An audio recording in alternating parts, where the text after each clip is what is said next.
Multiple chronic condition অনুযায়ী copyright আইন 1976 ধারা 107 অধীনে কপিরাইট দাবি ত্যাগ, সমালোচনা, মন্তব্য, সংবাদ প্রতিবেদন, শিক্ষাদান, বৃত্তি, শিক্ষা এবং গবেষণার মতো উদ্দেশ্যে ন্যায্য ব্যবহারের জন্য ভাতা দেওয়া হয়।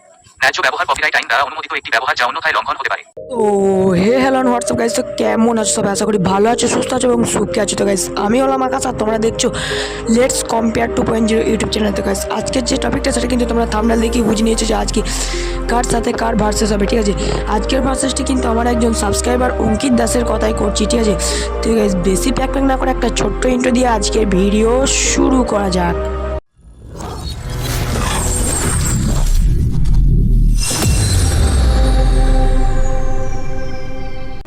তো গাইস প্রথমেই তোমরা জেনে নিয়েছো যে আজকে আমরা কার সাথে কার ভার্সেস করব। ভারতের জনপ্রিয় ক্রিকেটার বিরাট কোহলি ও পাকিস্তানের জনপ্রিয় ক্রিকেটার বাবর আজমের মধ্যে ভার্সেস করব। আজকে আমি বেশ কিছু প্রশ্ন রাখবো, যে সবথেকে বেশি পয়েন্ট পাবে সে হবে আজকের ভিডিওর উইনার।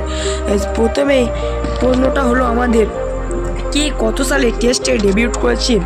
বিরাট কোহলি টেস্টে ডেবিউট করেছে 2011 সালে ও বাবর আজম টেস্টে ডেবিউট করেছে 2016 সালে। কিন্তু গাইজ এখানে কিন্তু এই পয়েন্টটা আমাদের বিরাট কোহলি পেয়ে গেল। এবার আমাদের 2 নম্বর প্রশ্নটা হলো, কে কতগুলি টেস্ট ম্যাচে ক্যাপ্টেন্সি করেছে ও কতগুলি ম্যাচ জিতেছে? বিরাট কোহলি 28টি ম্যাচে ক্যাপ্টেন্সি করে 18টি ম্যাচ জিতেছে, আর বাবর আজম 11টি ম্যাচ ক্যাপ্টেন্সি করে 7টি ম্যাচ জিতেছে। তাহলে এই পয়েন্টটা কিন্তু আমাদের বিরাট কোহলি পেল।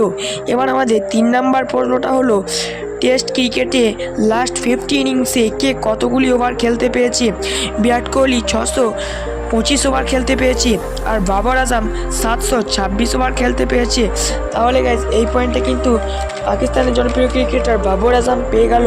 তাহলে গাইজ আজকে 3টি প্রশ্নের মধ্যে বিরাট কোহলি পেয়ে গেল 2 পয়েন্ট আর বাবর আজম পেল 1 পয়েন্ট। তাহলে আজকের ভিডিওতে উইনার হলো বিরাট কোহলি। তো আজকের ভিডিওতে এতটুকুই। ভালো থেকো সবাই, টাটা, বাই বাই।